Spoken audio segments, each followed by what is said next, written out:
it wasn't only about 2 hours ago that I watched this for the first time and was laying in bed with my wife, tears streaming down our face, feeling so good. And, these days, anything that makes you feel good that isn't booze or ketamine.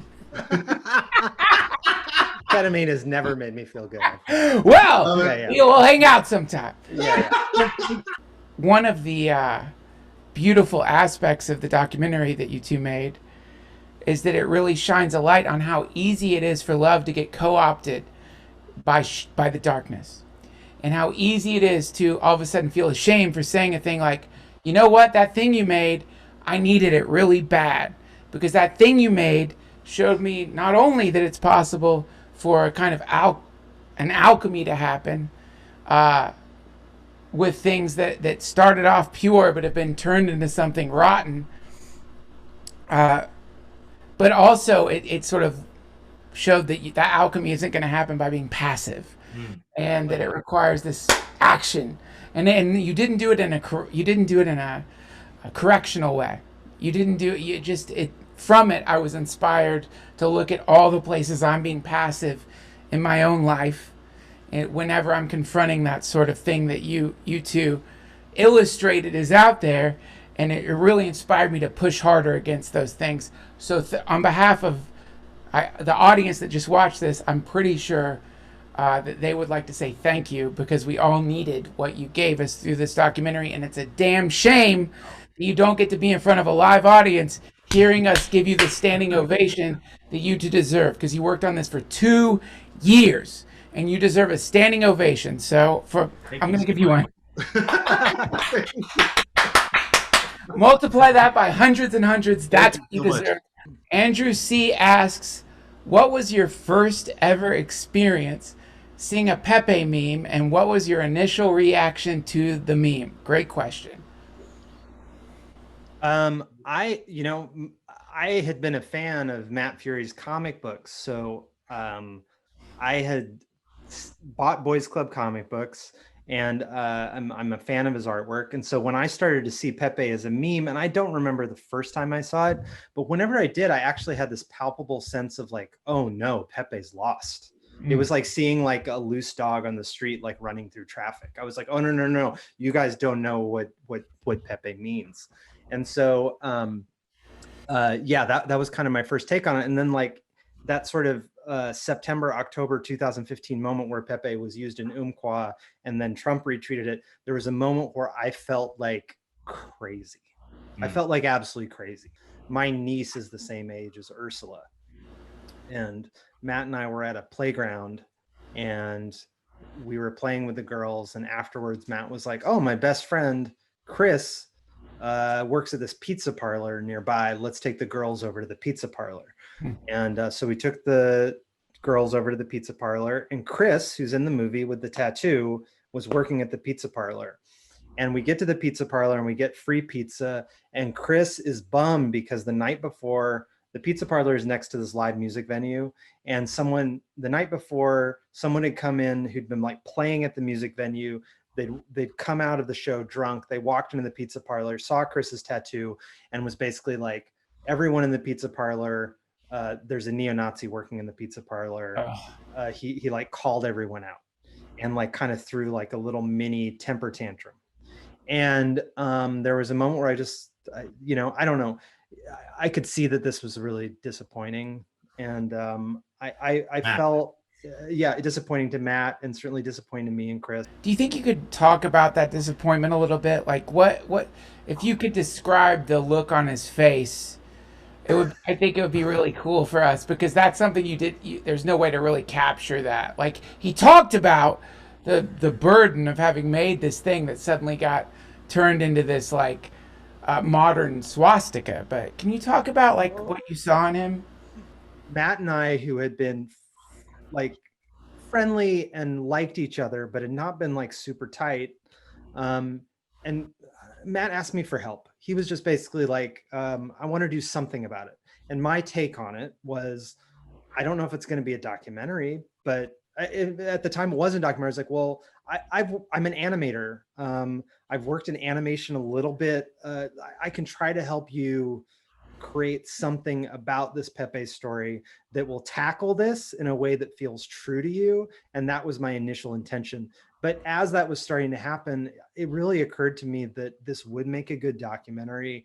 And because I was working on Giorgio's documentary film. My good friend Aaron, that I've known for 20 years, is an amazing documentary editor who edited the Mr. Rogers movie. He edited Finding Vivian Mayer and The Interrupters, these great movies. There's something about me that I felt like I could really like marshal the forces of documentary film to come in and help Matt if that was something he wanted to do. So Matt and I started initially working on a cartoon idea, and then that obviously the baggage, we pitched it around town to LA, which was a weird thing. And then obviously people just wanted to kind of talk about all the negative stuff with Pepe, and that was a bummer. And after that, I just became convinced it was going to be a good doc, and I became totally obsessed with it. And I tried to talk to Matt and Ayana in the most like straightforward, honest way, where it's like, this is what it's going to take to get this thing done. I think I can do it for these reasons. And I presented them like this big, crazy document. I wrote a 40-page. Wow. You'll enjoy this, Duncan. I wrote a 40-page thing called The Transcendental Pepe at the End of Time, based on a Terence McKenna quote. Yeah. And I think I gave them a 29-page version, but it was a 40-page document where it was basically like, it was my spiel about, all right, this is all the shit that we could do in this crazy fucking documentary with all this animation, all this stuff. And then as soon as we started filming, I was like, throw that all out the window. We have to listen to the footage. Like, documentary is not an additive process. It's not a painting. It's a sculpture. You have to like get all the stuff and like carve away the garbage and then make the thing. But this is something, as I'm watching it, that I did think is, are you two putting yourself, do you feel like you're putting yourself at the very least in the danger of some kind of like chaotic trolling? But do you feel a little like, oh fuck, we pushed a little too far in this regard? Well, I mean, I don't know that we ever felt like we always wanted to make a movie that would feel fair. We didn't want to make a judgy kind of piece of film that felt like we were castigating a certain group of people. It always felt like the film we wanted to make would be equally interesting to all persuasions, hopefully, right? But not in a sense that we were like all sidesing it, but in a sense that we're making a really intriguing and nuanced piece of film. That said, like, there are obvious concerns that we took, and we had to like make sure that we kind of batten down the hatches of our digital fingerprints around the interwebs. It turns out that like your shit can pop up all sorts of strange places. But at the end of the day, like, this film we made it because there's 2016 demarcated this moment in culture where like the kind of perverse surreality and irreality of the internet took over our consensus reality. And we elected this troll president who sort of personifies all the kind of worst aspects of troll culture online. And it's created a situation now where people feel like they are, incapable of empathy because the systems around them shame them out of their capacity for it. Yeah. Shames them out of their capacity for compassion.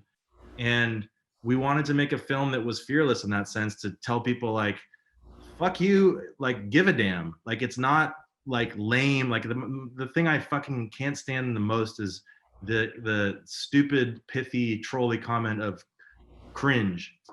Like, this is cringe. Oh, cringe. It's like, it's so passive and stupid and fear-based. And like, even though they think that they're being like really strong and masculine saying something like that or tough, it's like, it's actually like the most facile, silly, destructive fucking comment you can possibly give. And so we wanted to make a film that's like basically, like, we had Skinner, our friend Skinner last night, who's also featured in the film. He was in one of our Q&As, and I'm like, Skinner to me represents like this idyllic kind of form, which is of masculinity, which is sort of like fuck you, like hug me, like this kind of like the reverse shame. He's like a troll. Yeah. In the name of sweetness. No, I thank you for what you did. I really think that you know, there's something Camus says, I can't remember it, but it's something about like, you know, a pebble hits the windshield. And at first it's a little thing, but then it kind of like shatters the windshield. I really feel like the documentary you made did that very thing for the energy you're talking about, which is the energy that wants to shame love, which is all that matters. I'm a hippie. Let's get in the questions. Let's do it. Next question. Let's do this. Max is going to be happy. Max's filmbot is going to be happy that we're answering the questions, the These are hard-hitting good questions questions, that I the just had people to want to hear. find Thank you it for was writing angry. thoughtful questions. Let's Yes, do that. thank you. Yes. And my apologies for my question greed. How dare you, Duncan? How dare you? Okay, Sarah asks, as Pepe lovers from Hong Kong who just moved to America, welcome, Sarah. Right on. How do we show our support for Pepe without people thinking we are hateful Trumpists? I will say I'll answer that because I've been doing our social media. Yeah, Giorgio has been the warrior in the fucking comments. I don't look at any of this shit. I don't look at he's protected me. I'm like a wet-eyed bunny. I can't deal with any of it. Wet-eyed bunny. He can't, I just can't do it. So he is managing. So anyway, I'm gonna get another drink. You can talk about that. Yeah, no, I mean, I have to say, like, what I was gonna say was I was really concerned to manage it because, of course, you know, it's a film essentially about comment sections, and I'm the person tasked with like managing our comment sections. But to her question, like, I've been so overwhelmed with positivity, especially on TikTok. Like, I had never been on TikTok before creating our account there, and like the first post we made was our trailer, and it has like 750,000 views now. Wow.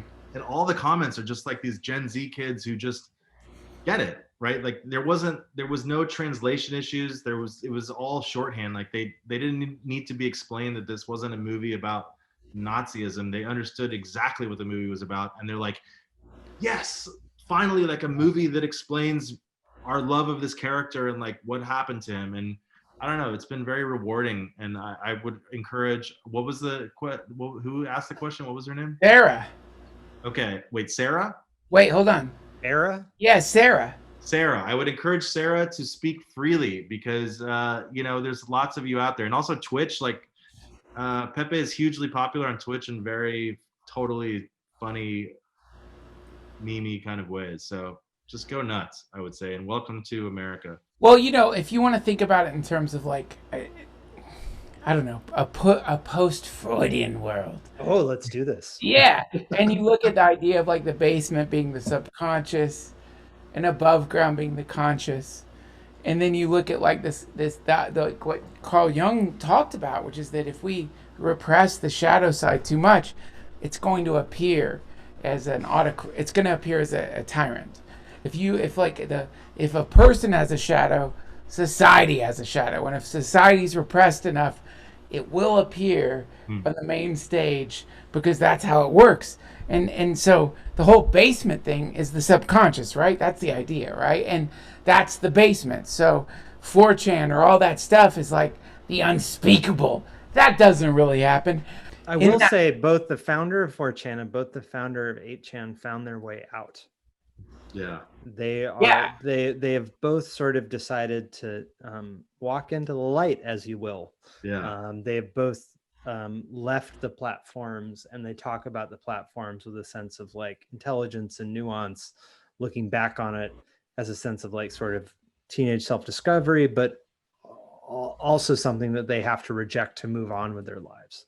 Right. So, some of that is self-imposed, and some of it perhaps is, sir. I mean, like, look, society is definitely cruel, but the problem that happens often on 4chan is that people get convinced that the cruelty that they experience is unique only to them, and that they must tear down everything around them because of the pain they feel, rather than seeing the collective pain that everyone is feeling and work together to pull themselves out of it. And so that's the trip that I hope a lot of these kids who are like in this cycle get out of, is to understand that like there is another path.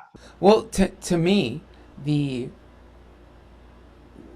what was interesting about that was idea that like certain things can't be conceptualized in language as we have it now. Like Yep. memes are this sort of yeah. like emergent language Yep. that is encapsulating certain like very specific but potentially linguistically unreachable states of consciousness. And that's what he meant. It's groundbreaking because they grab the thing itself. And so, yeah, to me, I get it now. For a second, we laugh like, come on, groundbreaking meme. But now I'm thinking like, oh no, I get it. Like that they tuned in. Christine T asks, one of the songs sounded like Daniel Johnston. It is Daniel Johnston. I know. I just wanted to ask you. Yeah. Yeah. That is a weird moment because we were I was editing this funeral sequence and I tried 2 different songs. And obviously Daniel Johnston is someone who, if you were into comics and weird drawing and all this shit, like you love Daniel Johnston. Daniel Johnston has been someone important to me. Giorgio used to live in Austin. I don't know. It was just something where that song, and also Kramer's fucking production on that song, which is like he just reverb just everywhere. But so we had I cut that section, storyboarded it, and tried a few different songs, but that was the song that was it. And I was like, oh, there's like a spiritual connection to Matt in that song.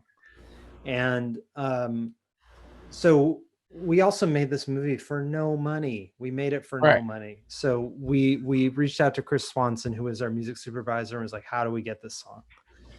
And he was able to get the song, and it was how? He asked Daniel's brother, who runs. Wow, they just gave it to you. Well, no, we paid for it. We want people to get paid for their work. Let's just be transparent. We paid $9,000 for the song. That's insane. Look, when we were doing Midnight Gospel, I remember my flippant attitude towards getting music in the beginning. Like this ridiculous, naive, look, just ask them. And then at the end, I'm like, oh my God. It makes all the difference. It's impossible to get music. Like the fact that he gave you that for that amount. We had to write a pitch. I mean, it's a miracle. And I have to say, like, so we were cutting that section, and it's a section where Pepe dies. And we were animating it, and Daniel Johnston died. And it was something that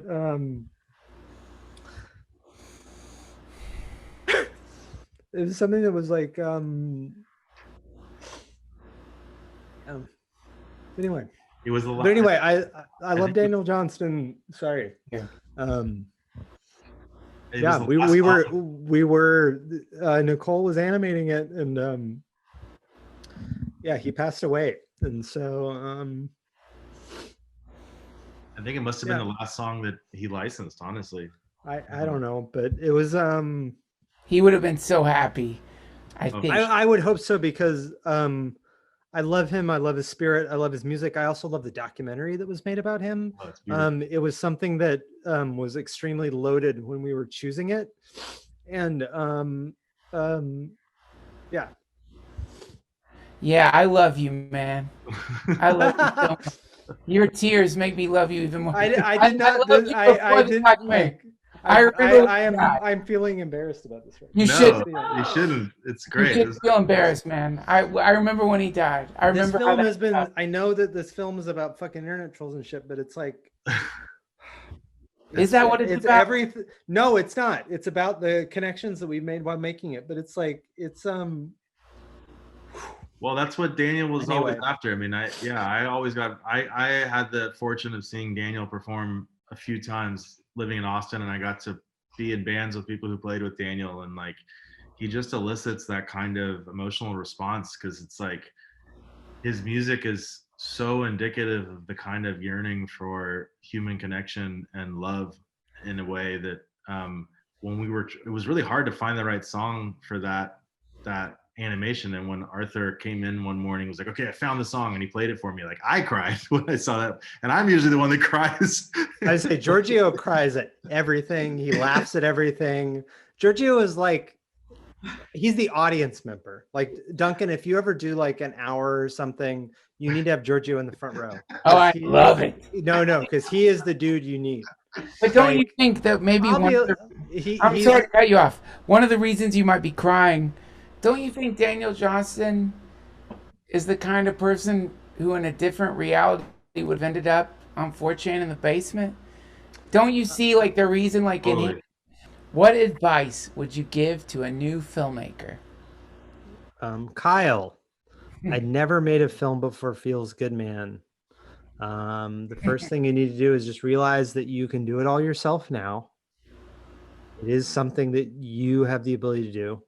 If you want to make a documentary film, find collaborators that know how to finish things. Make sure that your story is like worthy. I think you should go forward with courage and enthusiasm.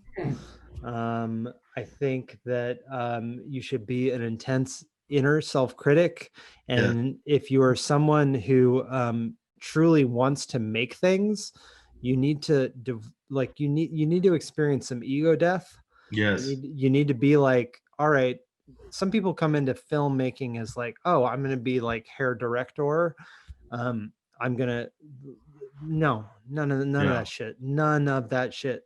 Like, you have to basically open yourself up to the process, be smart, be intense about it, know that the story you care about matters, and do that. And then find people who are fucking smart.